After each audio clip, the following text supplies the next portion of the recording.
Praise the lord. ದೇವರ ನಮಗೆ ಸ್ತೋತ್ರವಾಗಲಿ.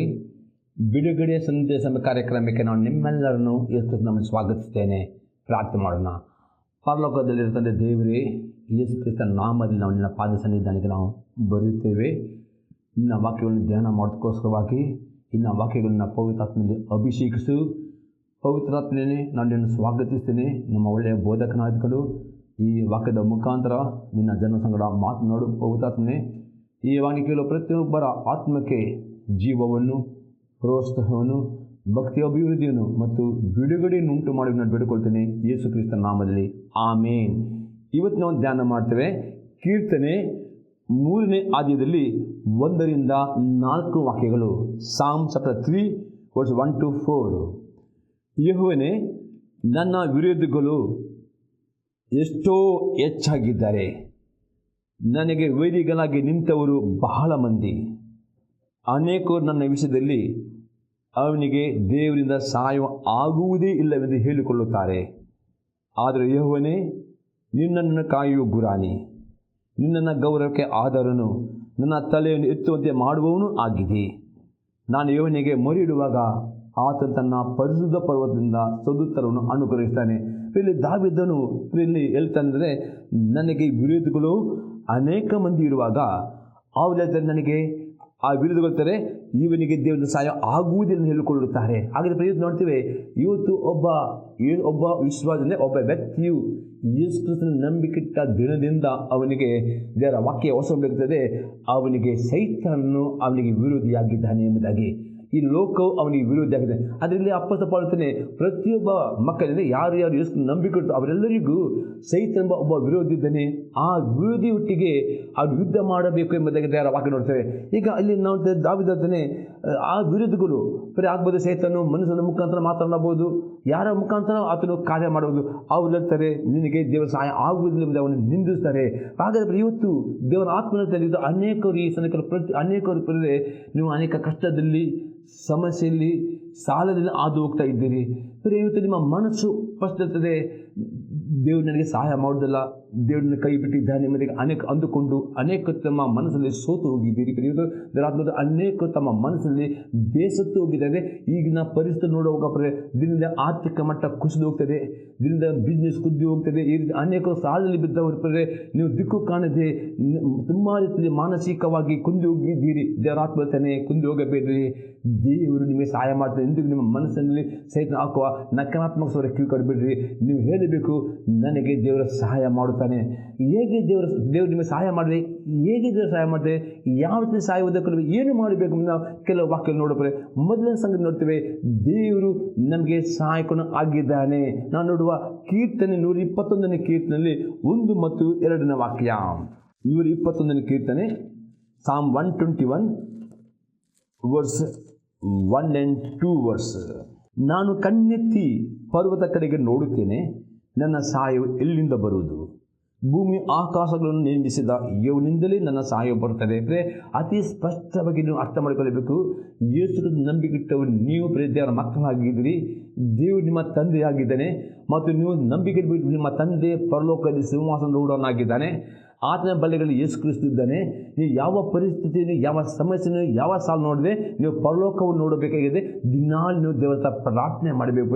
ನೀವು ಪ್ರಾರ್ಥನೆ ಮಾಡಬೇಕು ನಂಬಿಕೆಯಿಂದ. ಯಾಕಂದರೆ ದೇವರು ಪರಲೋಕದಲ್ಲಿ ಜೀವಂತವಾಗಿದ್ದಾನೆ.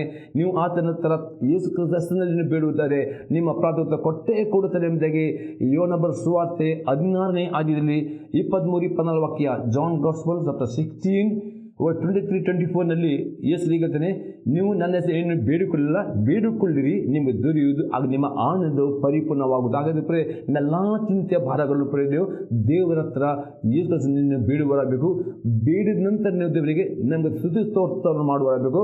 ಆಗ 100% ನೀವು ಎಡೆಬಿಡದೆ ಪ್ರಾರ್ಥಿಸುವಾಗ, ನಂಬಿಕೆಯಿಂದ ಪ್ರಾರ್ಥಿಸುವಾಗ, ನಂಬಿಕೆಯಿಂದ ಸ್ತುತಿಸುವಾಗ, ನಂಬಿಕೆಯ ಮಾತನ್ನು ಮಾತನಾಡುವಾಗ ಮತ್ತು ನಂಬಿಕೆಯಿಂದ ವಿಧೇಯರಾಗುವಾಗ 100% ಪರಲೋಕದಲ್ಲಿ ದೇವರು ನಿಮಗೆ ಸಹಾಯ ಮಾಡುತ್ತಾರೆ ಎಂಬುದಾಗಿ ದಾವೀದನು ಹೇಳುತ್ತೆ. ಹಾಗಾದರೆ ಇವತ್ತು ಪ್ರಿಯರೇ ಎಂದಿಗೂ ಸೋತು ಹೋಗಬೇಡಿ. ಎಂಥ ಸಾಲ ಇದ್ದರೂ ಸಹ ಪ್ರಿಯರೇ ದೇವರ ಸಾಲದ ಬಿಡುಗಡೆ ಕೊಡುತ್ತಾನೆ. ಅದು ಬಿಡುಗಡೆ ಕೊಡಬೇಕು.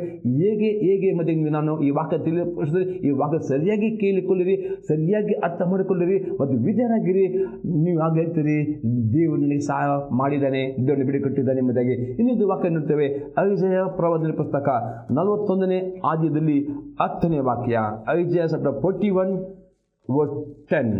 ಪ್ರಜೆಯೇ, ನೀನಂತೂ ಹೆದರಬೇಡ, ನಾನೇ ನಿನ್ನೊಂದಿಗಿದ್ದೇನೆ, ದಿಗ್ಭ್ರಮೆಗೊಳ್ಳದಿರು.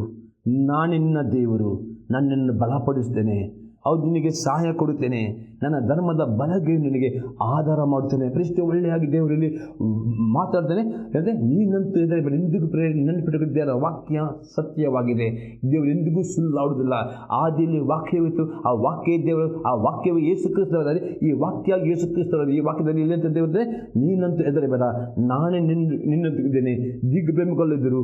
ನಾನು ನಿನ್ನ ದೇವರು, ನಾನು ನಿನ್ನನ್ನು ಬಲಪಡಿಸ್ತೇನೆ, ಹೌದು ನಿನಗೆ ಸಹಾಯ ಕೊಡುತ್ತೇನೆ, ನನ್ನ ಧರ್ಮದ ಬಲೆಗಳನ್ನು ಆಧಾರ ಮಾಡ್ತೇನೆ. ಪ್ರೇ ಈ ವಾಗ್ದಾನವನ್ನು ನಂಬಿಕೆ ಮಾಡಿ, ಈ ವಾಗ್ದಾನವನ್ನು ಪ್ರಾರ್ಥನೆ ಮಾಡಿ, ಮತ್ತು ವಾಗ್ದಾನ ಪದೇ ಪದೇ ಅರಿಕೆ ಮಾಡಿರಿ ಮತ್ತು ನಿರೀಕ್ಷಿಸಿರಿ.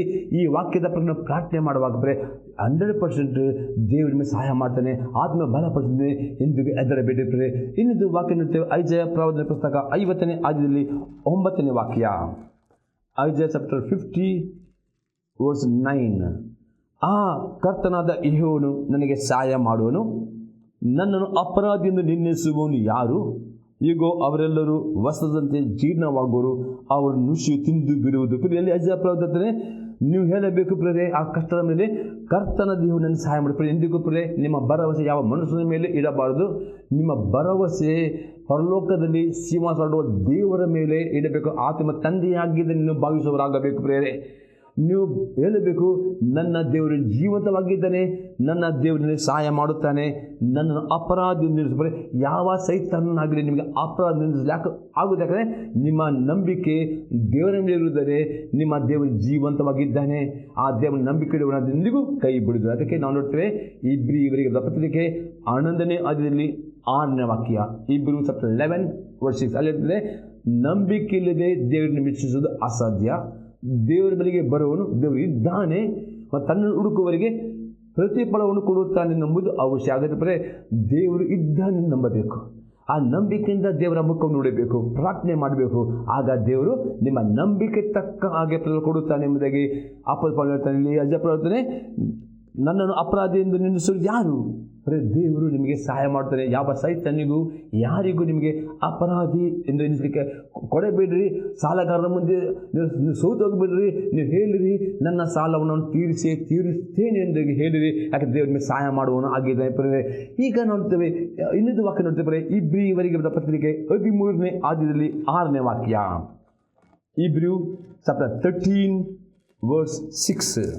ಕರ್ತನು ನನ್ನ ಸಹಾಯಕನು, ಭಯಪಡೇನು, ಮನುಷ್ಯನಿಗೆ ಏನು ಮಾಡೋನು ಎಂದು ನಾವು ಧೈರ್ಯವಾಗಿ ಹೇಳಬಲ್ಲೆಯು. ಇಲ್ಲಿ ಅಪೊಸ್ತಲನು ನೀವು ಹೇಳಬೇಕು ಯಾವಾಗಲೂ ನಮ್ಮ ಮನಸ್ಸಿಗೆ ಹೇಳಬೇಕಂದ್ರೆ ಮೊದಲಾಗಿ ಸಹಿತ ಅಟ್ಯಾಕ್ ಮಾಡೋ ಮನಸ್ಸು ಆಗಿದ್ದು. ಅದಕ್ಕೆ ಮನಸ್ಸಿನಲ್ಲಿ ನಿಮಗೆ ಚಿಂತೆ ಬರ್ತದೆ, ಮನಸ್ಸು ನಿಮಗೆ ವ್ಯಥೆ ಮಾಡ್ತದೆ, ಮನಸ್ಸಿನಲ್ಲಿ ಚಿಂತೆ ಹೋಗಿ ಹೈಪರ್ಟೆನ್ಷನ್ ಆಧಾರ ಅದು ನಿಮಗೆ ಅನೇಕ ಕಾಯಿಲೆಗಳು ಬರ್ತವೆ. ಅದಕ್ಕೆ ಎಂದಿಗೂ ನಿಮ್ಮ ಮನಸ್ಸು ಚಿಂತೆ ಮಾಡಲಿಕ್ಕೆ, ವ್ಯಥೆ ಪಡಲಿಕ್ಕೆ, ನಿರಾಸೆ ಆಗಲಿಕ್ಕೆ, ಮನಗುಂದು ಹೋಗ್ಲಿಕ್ಕೆ ಬಿಡದೆ ನೀವು ಹೇಳಬೇಕು, ಕರ್ತನು ನನ್ನ ಸಹಾಯಕನು, ನಾನು ಭಯಪಡುವುದಿಲ್ಲ, ಏನು ಮಾಡಿ ಧೈರ್ಯವಾಗಿ ಹೇಳಬೇಕು. ಈ ಎಲ್ಲ ವಾಗ್ದಾನಗಳು ದೇವರು ನಿಮ್ಗೆ ಕೊಟ್ಟಿರುವಾಗ ನೀವು ಎಷ್ಟು ನಿಮಗೆ ಯಾವ ಮನಸ್ಸು ವಿರುದ್ಧ ಆಗಬಹುದು, ಹಾಗೂ ನಿಮ್ಮ ಕುಟುಂಬದ ವಿರುದ್ಧಗಳಾಗ್ಬೋದು.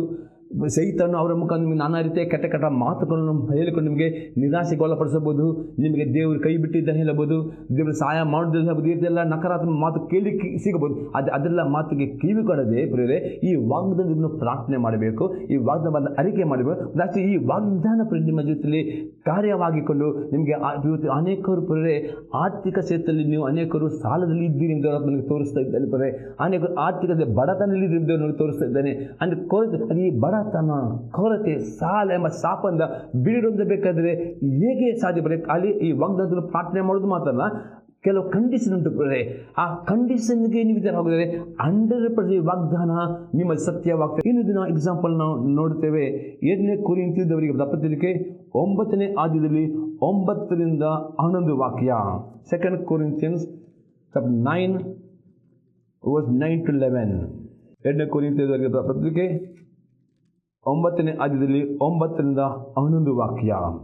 ಉಪಕಾರಿಯ ವಿಷಯದಲ್ಲಿ ಅವನು ಬಡವರಿಗೆ ಧಾರಾಳವೇ ಕೊಟ್ಟನು, ಅವನ ನೀತಿಯ ಫಲವು ಸದಾಕಾಲ ಇರುವುದು ಎಂದು ಶಾಸ್ತ್ರ ಬರೆದಿಲ್ಲ. ಇಲ್ಲಪ್ಪ ಬರೋದ್ರೆ ಈ ಕೊರಿಂಥ ಸಭೆಯವರು ದಶಮಾಂಶ ಮಾತ್ರ ಅಲ್ಲ, ಕಾಣಿಕೆ ಮಾತ್ರ, ಇನ್ನು ಎಕ್ಸ್ಟ್ರಾ ಅವರು ಬಡವರಿಗೆ ಬಡ ದೇವರ ಸೇವೆಗೆ ಕೊಡುವುದು, ಬಡದಲ್ಲಿ ಈ ಬಡವರಿಗೆ ಅವರು ಉದಾಹರಣೆ ಕೊಟ್ಟು, ನೀವು ದೇವರಿಗೆ ಕೊಟ್ಟು ದಶಮಾಂಶ ಕಾಣಿಕೆ ದೇವರ ಸೇವೆಗೆ ಏನು ಕೊಡುತ್ತೀರೋ, ಉದಾಹರಣೆಗೆ ಕೊಡುತ್ತೀರೋ, ಅಲ್ಲಿರ್ತದೆ ಅವನು ಬಡವರಿಗೆ ದಾನ ಕೊಟ್ಟು ಅವನ ನೀತಿಯ ಫಲವು ಸದಾಕಾಲ ಇರುವುದನ್ನು ಸಾಧ್ಯ. ನೀವು ಏನು ದೇವರಿಗೆ ಕೊಡುತ್ತೀರೋ ನಂಬಿಕೆಯಿಂದ ಸಂತೋಷದಿಂದ ದೇವರಿಗೆ ಕೊಡ್ತಾರೆ, ಆಗ ನಿಮ್ಮ ನೀತಿಯ ಫಲವು ಅಲ್ಲಿ ಪರಲೋಕದಲ್ಲಿ ಬರಲ್ಪಡುತ್ತದೆ. ಮತ್ತು ಹತ್ತಿನ ವಾಕ್ಯದಲ್ಲಿ ಬಿತ್ತುವವನಿಗೆ ಬೀಜವನ್ನು ಉಣ್ಣುವವನಿಗೆ ಆಹಾರವನ್ನು ಕೊಡುವಾತನು ನಿಮಗೂ ಬಿತ್ತುವುದಕ್ಕೆ ಬೀಜವನ್ನು ಕೊಟ್ಟು ಹೆಚ್ಚಿಸಿ ನಿಮ್ಮ ಧರ್ಮ ಕಾರ್ಯಗಳಿಂದ ಆಗುವ ಫಲಗಳನ್ನು ವೃದ್ಧಿಪಡಿಸುವನು. ಈಗ ನೀವು ಎಲ್ಲ ವಿಷಯಗಳಲ್ಲಿ ಐಶ್ವರ್ಯವಂತರಾಗಿದ್ದು ಉದಾರವಾಗಿ ಕೊಡಸಕ್ತರಾಗುವಿರಿ. ಇದಲ್ಲದೆ ನಿಮ್ಮ ದಾನಗಳು ನಮ್ಮ ಕೈಯಿಂದ ಮತ್ತೊಬ್ಬರಿಗೆ ಸೇರಿದಾಗ ದೇವರಿಗೆ ಕೃತಜ್ಞತೆ ಉಂಟು ಮಾಡುವುದು. ಯಾವಾಗ ಪ್ರೇರೆ ಉದಾರವಾಗಿ ನಿಮಗೆ ಸ್ವಲ್ಪ ಇಲ್ಲಿ ನಾನು 2 ಕೊರಿಂಥ ಪುಸ್ತಕದಲ್ಲಿ 8ನೇ ಅಧ್ಯಾಯದಲ್ಲಿ ಓದಿದರೆ ಆ ವಿಶ್ವಾಸ ತುಂಬ ಬಡತನದಲ್ಲಿದ್ದವರು, ತುಂಬ ಕೊರತೆಯಲ್ಲಿರುವಾಗ ಅವರು ದೇವರಿಗೆ ದಶಮಾಂಶ ಮತ್ತು ನಂಬಿಕೆಸ್ತಾದ ನಿಮಿತ್ತವಾಗಿ ಅವರ ಬಡತನ ಪ್ರೇರೆ ಅನೇಕರು ನೀವು ಆರ್ಥಿಕ ಬಡತನದಲ್ಲಿ ಇದ್ದೀರಿ ಎಂದು ದೇವರು ತೋರಿಸ್ತಾ ಇದ್ದೀನಿ. ಅನೇಕ ಕೊರತೆಯಲ್ಲಿದ್ದೀರಿ, ಅನೇಕರು ಸಾಲ ಮಾಡಿದಿರಿ, ಸಾಲ ಮಾಡಲಿಕ್ಕೆ ಆಗ ಸೋತು ಹೋಗಿದ್ದೀರಿ. ಇವತ್ತು ದೇವರ ಆತ್ಮನೇ ಇವತ್ತು ನಿಮಗೆ ಸಹಿತ ನಿಮಗೆ ಸಹಾಯ ಮಾಡುವುದಿಲ್ಲ. ಯಾವ ಸಹಾಯ ಅದು ಇವತ್ತು ಕೊಂದು ಹೋಗಬೇಡ್ರಿ. ದೇವರ ಆತ್ಮ ನಿಮಗೆ ಮಾತನಾಡ್ತಾನೆ, ದೇವರು ನಿಮ್ಮ ಸಹಾಯಕನಾಗಿದೆ. ಈ ಸಹಾಯಕ ನಿಮಗೆ ಸಹಾಯ ಮಾಡಬೇಕಾದ್ರೆ ಈ ಬಡತನದಲ್ಲಿ ಈ ಸಭೆ ಈ ವಿಶ್ವಾಸಗಳು ಅವ್ರ ದೇವರಿಗೆ ದಶಮಾಂಶ ಮಾತ್ರ ಅಲ್ಲ, ಅವರು ಕಾಣಿಕೆಯನ್ನು ಬಡವರಿಗೆ ಬಡ ಸಹೋದರಿಗೆ ಅವರು ಸಹಾಯ ಮಾಡಿ ಅವರು ಕೊಟ್ಟವರು. ಆ ನಿಮಿತ್ತ ಮಾಡ್ತೇನೆ ಅವರ ನೀತಿ ಪರಸದಗಳು ಫಲ ಬರಿದೆ ದೇವರು ಏನು ಮಾಡಿದನು, ಅವರಿಗೆ ಐಶ್ವರ್ಯವನ್ನು ಕೊಟ್ಟವನು. ಇವತ್ತು ನಿಮಗೆ ಆರ್ಥಿಕ ಬಡತನ ಆರ್ಥಿಕ ಕೊರತೆ ಸಾಲ ಮುರಿಬೇಕಾದ್ರೆ ಒಂದೇ ಕಂಡೀಷನ್, ದೇವರು ದಶಮಾಂಶ ಕಾನೂನನ್ನು ಕೊಡಲೇಬೇಕು. ಆಗ ಮಾತ್ರ ಆರ್ಥಿಕ ಸಮೃದ್ಧಿ ಬಂದು ಎಲ್ಲ ಕೊರತೆ ಎಲ್ಲ ಸಾಲ ಬಿಡಿ ಒಂದು ತೀರಿದಾಗ ಇಲ್ಲಿ ದೇವರ ವಾಕ್ಯದಲ್ಲಿ ಹೇಳಿದ್ದೇವೆ. ಇನ್ನೊಂದು ನಾವು ಅಲ್ಲಿ ನೋಡಬೇಕು, ನಾವು ನೋಡ್ತೇವೆ ಮಲಕಿಯ ಪುಸ್ತಕದಲ್ಲಿ 3ನೇ ಅಧ್ಯಾಯದಲ್ಲಿ 10-12 ವಾಕ್ಯ. ಮಲಕಿ ಚಾಪ್ಟರ್ 3 10-12. ಮಲಕಿ ಚಾಪ್ಟರ್ 3 10-12. ನನ್ನ ಆಲಯವು ಶೂನ್ಯವಾಗದಂತೆ ನೀವು ದಶಮಾಂಶ ಯಾವತ್ತನ್ನೂ ಭಂಡಾರಕ್ಕೆ ತೆಗೆದುಕೊಂಡು ಬನ್ನಿರಿ. ನಾನು ಪರಲೋಕದ ದ್ವಾರಗಳನ್ನು ತೆರೆಯುವುದು ನಿಮ್ಮಲ್ಲಿ ಸ್ಥಳ ಇಡಲಾಗದಷ್ಟು ಸುವರವನ್ನು ಸುರಿಯುವೇನೂ ಇಲ್ಲವೂ ನಾನು ಹೀಗೆ ಪರೀಕ್ಷಿಸಿರಿ. ಇದು ಸೇನಾಧೀಶ್ವರ ಯೆಹೋವನ ನುಡಿ. ಇಲ್ಲಿ ಅತಿ ಸ್ಪಷ್ಟವಾಗಿ ಮಲಕಿ ಪ್ರವಾದನೆ ದೇವರಿಗೆ ಕೊಡುವಂಥ ದಶಮಾಂಶ ಭಾಗವನ್ನು ನೀವು ದೇವರ ಭಂಡಾರಕ್ಕೆ ತೆಗೆದುಕೊಂಡು ಬರಲೇಬೇಕು. ಆಗ ದೇವರು ಪರಲೋಕದ ದ್ವಾರವನ್ನು ತೆರೆದು ನಿಮಗೆ ಸ್ಥಳ ಇರಿಸುವ. ಇವತ್ತು ನಿಮ್ಮ ಕೆಲಸವನ್ನು ಆಶೀರ್ವಾದ ಮಾಡಬೇಕಾ, ನಿಮ್ಮ ಬಿಸ್ನೆಸ್ನ ಆಶೀರ್ವಾದ ಮಾಡಬೇಕಾ, ನಿಮ್ಮ ಇನ್ಕಮ್ ಆಶೀರ್ವಾದ ಆಗಬೇಕಾ, ದೇವರ ಆಜ್ಞೆ ಆಗಿದೆ. ದೇವರಿಗೆ ಕೊಟ್ಟ ದಶಮಾಂಶವನ್ನು ನಿಮ್ಮ ಭಂಡಾರಕ್ಕೆ ತಂದು ಕೊಡುವಾಗ ದೇವರು ಪರಲೋಕ ಭಾಗ ತೆರೆಯುತ್ತಾನೆ ಎಂದು ಪರೀಕ್ಷಿಸಿರಿ. ದೇವರು ಆ ಪರೀಕ್ಷೆ ಪಾಸ್ ಆಗ್ತಾನೆ. ಏನೆಂದರೆ ನಾವು ನೋಡ್ತೇವೆ ಇಲ್ಲಿ ಅನ್ನೋದಕ್ಕೆ ನುಂಗು ಹುಳು ನಾನು ನಿಮಗಾಗಿ ತಡೆಯುವೇನು, ಅದು ನಿಮ್ಮ ಭೂಮಿಯ ಫಲವನ್ನು ನಾಶ ಮಾಡದು. ನಿಮ್ಮ ದ್ರಾಕ್ಷಿ ಹಣ್ಣು ತೋಟ ಉದುರುವಾಗ ನೀವು ದೇವರಿಗೆ ಕೊಡುವಾಗ ನಿಮಗೆ ಆರ್ಥಿಕ ನಷ್ಟ ಉಂಟಾಗದಂತೆ, ನಿಮಗೆ ಸಾಲ ಆಗದಾಗೆ ದೇವರು ನಿಮ್ಮ ಹಣವನ್ನು ಕಾಪಾಡುತ್ತಾನೆ. ಆ ನುಂಗೋ ಹುಳವನ್ನು ಆ ಸಹಿತ ನಿಮ್ಮ ಹಣ್ಣು ಕದ್ದುಕೊಂಡು ಹೋದಾಗೆ ಅದು ತಡೆಯುತ್ತಾನೆ ಎಂಬುದೇ ದೇವರು ಹೇಳ್ತಾನೆ. ಒಂದು ವೇಳೆ ಈ ಆಜ್ಞೆ ಅತಿ ಸ್ಪಷ್ಟವಾಗಿ ಕೊಡಲ್ಪಟ್ಟಿದೆ. ಹೊಸ ಇಷ್ಟು ವಾಕ್ಯ ನೋಡಿದಿರಿ. ದೇವರಿಗೆ ದಶಮಾಂಶ ಮತ್ತು ಕದ್ದುಕೊಳ್ಳುವುದಾದರೆ ಆರ್ಥಿಕ ಬಡತನ ಕೊರತೆ ಸಾಲ ಮುರಿಲಿಕ್ಕೆ ಆಗುವುದಿಲ್ಲ. ಕೊಟ್ಟರೆ ದೇವರು ಹೇಳ್ತಾನೆ ನನ್ನ ಪರೀಕ್ಷಿಸಿರಿ, ನಾನು ಪಡೋ ದ್ವಾರಗಳನ್ನು ತೆರೆಯುವುದು ನಿಮ್ಮ ಸ್ಥಾನ ಎಂದು ಇದು ಸೇನಾ ಇದು ಸತ್ಯವಾಗಿದೆ. ನಿಮಗೆ ನಿಮ್ಮನ್ನು ತಡೆಯುತ್ತಾನೆ, ಇದು ಸತ್ಯವಾಗಿದೆ. ಮತ್ತು ಹೇಳ್ತದೆ ಇದು ಸೇನಾ ನೋಡಿ. ಆಗ ಸಕಲ ಜನಾಂಗಗಳು ನಿಮ್ಮನ್ನು ಧನ್ಯಎಂದು ಕೊಂಡಾಡುವರು, ನಿಮ್ಮ ದೇಶವು ಆನಂದವಾಗಿರುವುದು. ಇದು ಸೇನಾಧೀಶ್ವರ ನೋಡಿ ಅಂದರೆ ದೇವರು ಎಲ್ಲ ನಿಮ್ಮ ಕುಟುಂಬದಲ್ಲಿ ಧನ್ಯರಾಗಿ ಮಾಡುತ್ತಾನೆ. ಇದು ಸೇನಾಧೀಶ ನೋಡಿ ಎಂಬುದಾಗಿ ಮಲಕಿ ಪ್ರವಾದಿಯಾಗ್ತಾನೆ. ಅಷ್ಟೇ ಕೀರ್ತನೆ 30ನೇ ಕೀರ್ತನೆ 21ನೇ ವಾಕ್ಯದಲ್ಲಿ ದಾವೀದನು ಹೇಳ್ತಾನೆ ಪ್ರೇರೆ, ಸಾಮ್ 37:21. ದುಷ್ಟನು ಸಾಲ ಮಾಡಿಕೊಂಡು ತೀರಿಸಲು ಹೋಗುವನು, ನೀತಿವಂತನು ಪರೋಪಕಾರಿಗೆ ಧರ್ಮ ಕೊಡುವನು. ಅಂದರೆ ದುಷ್ಟನು ಸಾಲ ಮಾಡಿದ ಯಾವ ವಿಶ್ವಾಸಿಯು ತನ್ನ ಆದಾಯದಲ್ಲಿ ಇರುವ ದಶಮಾಂಶವನ್ನು ಕಾಣಿ ಕೊಡುವುದಿಲ್ಲೋ ಅವನು ಇಲ್ಲಿ ದುಷ್ಟವನು ಅಂತಾನೆ. ಅವನು ಸಾಲ ಮಾಡಿದರೂ ಅವನು ಸಾಲ ಆಗುವುದಿಲ್ಲ. ಆದರೆ ನೀತಿವಂತಂದ್ರೆ ಯಾರು ದೇವರು ಕೂಡ ದಶಮದ ಕಾಣಿಕೆಯನ್ನು ಕದ್ದು ಕೊಡುತ್ತಾರೋ, ಅವ್ರು ಸ್ವಲ್ಪ ಸಂಬಳ ಇರ್ಬೋದು, ಜಾಸ್ತಿ ಇರ್ಬೋದು, ಸಾಲ ಇರ್ಬೋದು, ಪ್ರಥಮ ಭಾಗ ಕೊಡ್ತಾರೋ ಅವರು ನೀತಿವಂತನು. ಅವರು ತನ್ನ ಸಾಲವನ್ನು ಒರಿಜಿನಲ್ ಕಿಂಗ್ ಜೇಮ್ಸ್ ಅಥವಾ ಒರಿಜಿನಲ್ ಎಂಪ್ಲಿಫೈಡ್ ಅಥವಾ ಇಬ್ರಿನಲ್ಲಿ ಅದು ಅರ್ಥ ಅದೇ, ನೀತಿವಂತನು ತನ್ನ ಸಾಲವನ್ನು ತೀರಿಸಿ ಎಕ್ಸ್ಟ್ರಾವಾಗಿ ಅವನು ಕೊಡುತ್ತಾನೆ ಎಂಬುದಾಗಿ ಅದು ವಾಗ್ದಾನ ಇತ್ತು. ಪ್ರೇರೆ, ನೀವು ಸಾಲದಲ್ಲಿ ಇದ್ದೀರೋ, ದೇವರು ನಿಮಗೆ ಸಹಾಯಕನು. ಅದು ದೇವರು ಸಹಾಯ ಮಾಡಬೇಕಾದ್ರೆ ನಿಮ್ಮ ಸಾಲದಲ್ಲಿಯೂ ಪ್ರೇರೆ ಅಂದ ಹಣದಲ್ಲಿ ಪ್ರಥಮ ಭಾಗ ದಶಮಾಂಶ ಕಾಣಿಕನು ತೆಗೆದು ದೇವರ ವಾಕ್ಯಕ್ಕೆ ವಿಚಾರಕೊಂಡು ದೇವರ ಭಂಡಾರಕ್ಕೆ ಕೊಡಿರಿ, ಸಂತೋಷ ಕೊಡಿರಿ. ಆಗ ನೋಡಿ ಆ ವಾಗ್ದಾನ ಪ್ರಾರ್ಥನೆ ಮಾಡಿರಿ, ದೇವರು ನಿಮಗೆ ದೇವರ ಮೇಲೆ ನೀತಿವಂತರಾಗ್ತೀರಿ ಮತ್ತು ದೇವರು ನಿಮ್ಮ ಕೆಲಸ ನಿಮ್ಮ ಬಿಸ್ನೆಸ್ ಆಶೀರ್ವಾದ ಮಾಡ್ತಾನೆ ಮತ್ತು ನೀವು ಸಾಲವನ್ನು ತೀರಿಸಿ ಎಕ್ಸ್ಟ್ರಾ ಕೊಡುವಾಗಿ ಮಾಡುತ್ತಾನೆ ಎಂಬುದನ್ನು ದೇವರ ವಾಕ್ಯದ ಅತಿ ಸ್ಪಷ್ಟವಾಗಿ ನಾವು ನೋಡ್ತೀವಿ. ದೇವರ ಮೇಲೆಲ್ಲ ಸಾಲ ನಮಗೆ ಬಿಡುಗಡೆ ಕೊಡುವವನು ಆಗಿದ್ದಾನೆ. ಅಷ್ಟೇ ಬರೀ ಆ ದೇವರ ಆಶೀರ್ವಾದ ಬರಬೇಕಾದ್ರೆ ಕೆಲವರು ಒಂದೇ ಸಲ ಕೊಡುತ್ತಾರೆ, ಆಶೀರ್ವಾದ ಬಂತು ಬರಲ್ಲ ಕೊಡುವುದು. ಹಾಗೆ ಅಲ್ಲದೆ ನೀವು ದೀರ್ಘ ತಾಳ್ಮೆಯಿಂದ ಕೆಲವು ಸಾರಿ ದೇವರು ನಿಮ್ಮ ನಂಬಿಕೆಯನ್ನು ಪರೀಕ್ಷೆ ಮಾಡಲಿಕ್ಕೆ ಕೂಡಲೇ ಆಶೀರ್ವಾದ ಅಂಥ ಸಮಯದಲ್ಲಿ ತಾಳ್ಮೆಯಿಂದ ಮನಗುಂದು ಕೊಟ್ಟರೆ ಮಾತ್ರ ನಿಮಗೆ ಆಶೀರ್ವಾದ ಬರ್ತದೆ ಎಂಬುದಾಗಿ ಅಪೊಸ್ತಲ ಪೌಲನು ಗಲಾತ್ಯದವರಿಗೆ ಬರೆದ ಪತ್ರಿಕೆ 3:9-10 ನಿನ್ನ ಆದಾಯದಿಂದಲೂ ಬೆಲೆಯ ಪ್ರಥಮ ಫಲದಿಂದಲೂ ಇವನು ಸನ್ಮಾನಿಸು.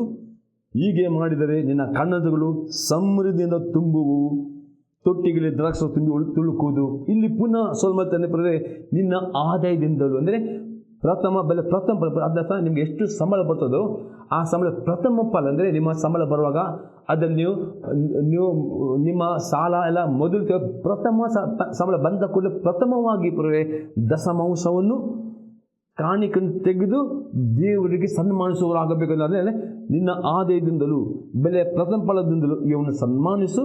ಹೀಗೆ ಮಾಡಿದರೆ ನಿನ್ನ ಕಣ್ಣುಗಳು ಸಮೃದ್ಧಿ ತುಂಬುವು, ತೊಟ್ಟಿ ದ್ರಾಕ್ಷ ತುಂಬಿ ತುಳುಕುವುದು. ದೇವರ ಆತ್ಮ ಇವತ್ತು ಯಾವ ವೇದಿಗಳಿಗೂ ನೀವು ಭಯಪಡಬೇಡ್ರಿ, ಸಾಲಕ್ಕೆ ಭಯಪಡಬೇಡ್ರಿ.